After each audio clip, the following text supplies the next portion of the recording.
What's up, YouTube? Shawn DaGamer, and we're gonna jump right into this WWE Backlash review. It was a very good show. I was always a fan of SmackDown during the first brand split. I was always a fan of Edge, Christian, Del Rio, Taker. Who else was running the Blue Show before the brand extension? Ziggs, Dolph Ziggler. There was a lot of great Paul London, Brian Kendrick, all the tag teams, Eminem. It seemed like SmackDown always had the premier up and coming talent, and then SmackDown was where the home for the old vets are. And now it kind of seems like there's a great mixture of the two on both shows. But let's start this show off with the pre-show match, which a lot of people probably didn't see because it was like thrown together on the pre-show, quote unquote. It was Baron Corbin versus Apollo Crews. Crews looked good, but Baron is just Baron Corbin. He got the win after a good deep 6 on Crews, 1, 2, 3. And then the next match after that was the first match of the night, which was the Women's 6-Pack Challenge Elimination Match. Now, let's see if I can remember these eliminations in order. I think my poor little baby Alexa Bliss was out first. Followed by Natty, then Naomi, then it was, I know it was Alexa. It might have been Alexa, Natty. No, it might have been Alexa. No, it was Alexa, Naomi, Natty, Nikki, Carmella, which gave Becky Lynch the belt. That's what it was. This match was a fun opener match. It wasn't the best women's match. No. Was it fun? Yes. Everybody got to show off what they could do. Alexa Bliss and Naomi were the two standouts in this match when it comes to like what to expect from everybody. Carmella was just there. She has a little bit more work to do. She's like, I don't want to say she's like Dana Brooke, but she's less seasoned than the other NXT girls. Who've even Alexa Bliss and Alexa Bliss and Carmella are better than Dana Brooke right now. Dana Brooke, I think those three could have used more time down at NXT. Let me turn my phone volume down. But in order for like worst to best, I love me some Dana Brooke, but she's kind of the worst of the three. And then you have Carmella, and then you have Alexa. So I was pulling for either Straight Fire or Feel the Glow, aka All Glow Everything. But in the end, Becky Lynch came out on top. Let me stop saying it's early. Immediately says it right after say stop saying it. Okay, but Becky Lynch was one of my top 2 picks. I would have rather seen Naomi win, but it's whatever. So then we go into the tag team last chance match, which was the Usos versus the Hype Bros. I'm a Mojo Rawley fan, not so much Zack Ryder. I can deal with Zack Ryder, but I'm a Mojo Rawley fan, so the Hype Bros got a little bit of offense in. But this was the telling of the new Usos with their old music. The Usos are coming out with black ring gear with these white jackets on. Kind of like, I don't know, it's new, it's different. I like their attitude. Their attitude in the matches that they had tonight were great. Just like, I don't care, smack. I don't care, smack. I don't care, chop block. I don't care, it was just good. They had this I don't care attitude, like that Samoan badass attitude, and they beat the Usos. I know they beat the Hype Brothers with a submission. I forgot what it's called, but it's pretty much like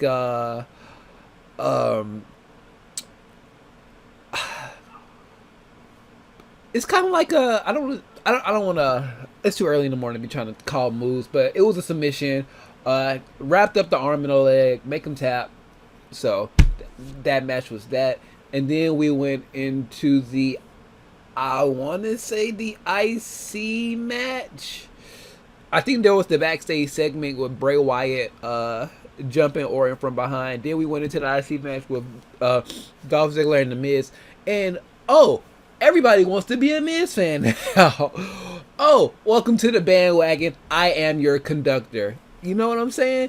It's like everybody wants to. Oh, the Miz just had a great match. The Miz had a great match. The Miz has always been putting on. I'm gonna say great matches, but the Miz has always been putting on good matches. You guys just don't like the Miz. That's all it is. I've been touting the Miz's praises ever since he was the host of SmackDown back in 2000 and what, 2004, 2005. I've been a Miz fan for over a decade. I was always Miz over John Cena, you know. So I've always been a Miz fan. Always been a Dolph Ziggler fan. So I knew these two were going to have a good match. And they had probably the match of the night. You're probably wondering, well, AJ Styles was on the card. So how did these two have the match of the night? Because they told a better story in the ring. This story was, this is Dolph Ziggler's proving ground. And this is the Miz just proving that he can go in the ring. And his style works. And it did.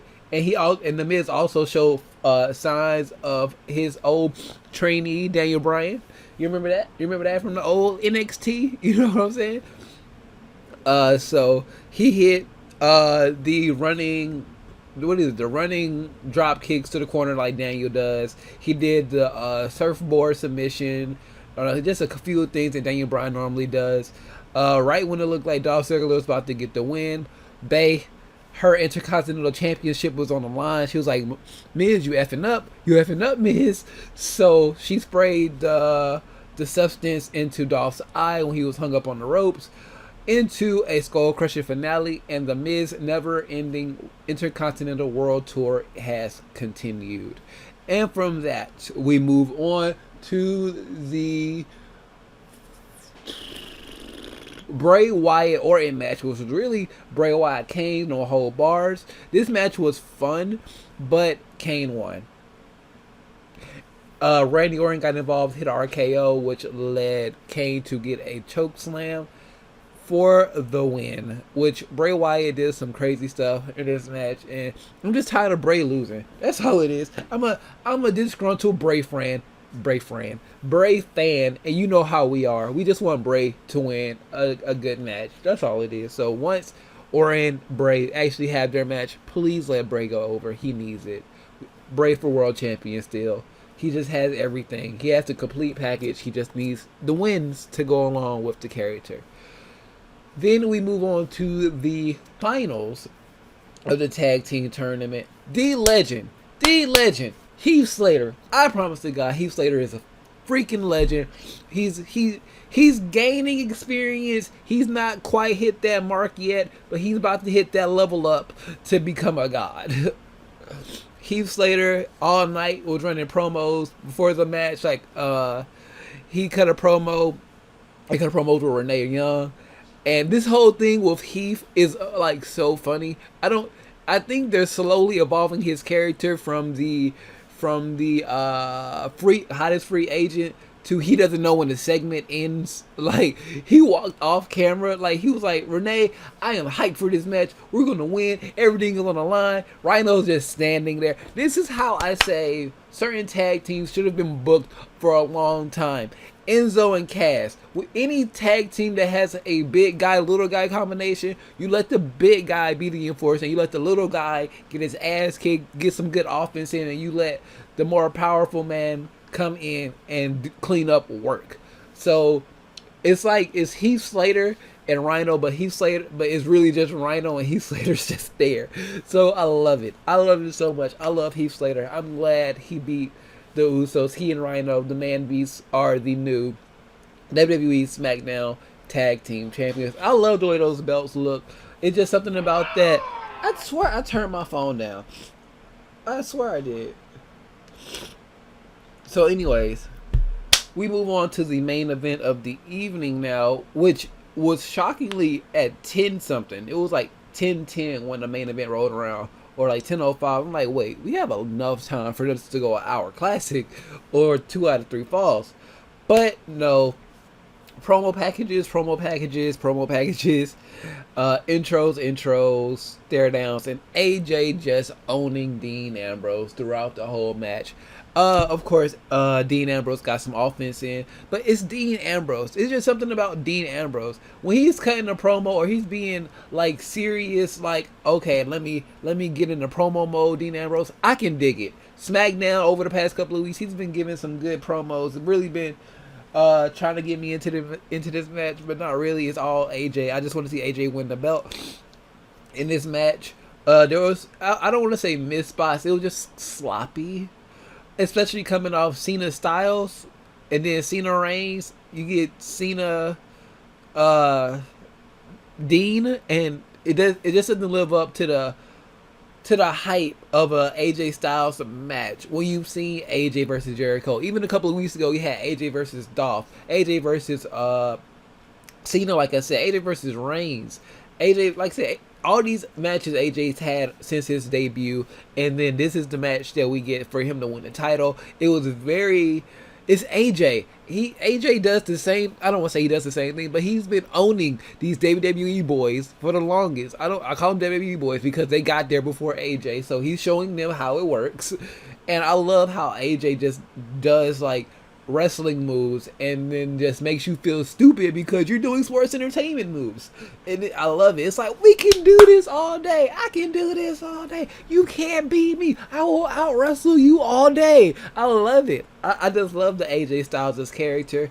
Oh my god. And to watch him, Styles clash his way into history, literally, because he's the only person to hold the NWA, TNA, IWGP, and WWE championships. I believe he was also maybe like Ring of Honor champion. I could be wrong on that, but I'm pretty sure AJ had to be Ring of Honor champion as well at one point in his life. I think he was a Rev Pro champion as well. He's literally held championships in almost every organization.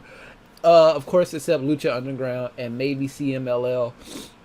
But I know he's been all over around the world. He's wrestled in all those places around the world. But it's just his time. From the Royal Rumble till now, it's been AJ Styles. It's been AJ Styles, Kevin Owens, Sami Zayn. We're talking about on the main roster here.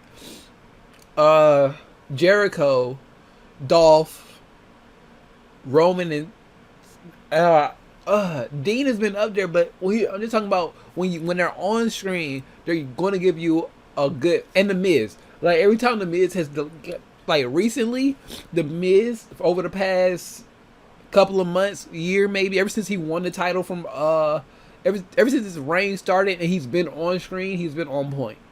So it's only been a handful of people, but on top of that list, I will have to put AJ Styles. That's when it comes to the main roster. He's been performing day in, day out. He deserved this. He's not a rookie. I don't care if he's his first year in WWE. He's not a rookie. There are some people who are rookies who have been wrestling a while. Apollo Crews, who need to be called rookies. You have some people who are just simply phenomenal, the best in the world, the face that runs the place with the armband as the headband. Y'all can call him the soccer mom if you want to, but you will call him the WWE World Heavyweight Champion. I know they don't call it the heavyweight anymore, but we have to do it like that for legitimacy of my promo. Anyways, if you want to cut a promo on me about my thoughts and opinions on this pay-per-view, leave it in the comment section below if you want to try to rip me in a promo battle. So if you want to share this video with your friends so they can also try to rip me in a promo battle, we can make it a faction affair. You don't want to see my squad. You don't want to see my Bullet Club. Anyways, squad. Share this video out with your friends, subscribe if you haven't already, and liking always shows your support. If you want to follow me on anything other than YouTube, following platforms are down below, including but not limited to Facebook, Instagram, Twitter, and Twitch. Don't you love that dramatic pause? Twitch. Pause. It's called effect. And with all that being said, I am Shawn DaGamer, and I am out of here. See what I did? It's called build up. You get your spots in, you soak it up for the crowd. That's called building effect. That's how you get a good pop. Cruise. Dana. That's how you get the pop right there. You say something, then you follow it up with a little intensity, and then you say, I am out of here.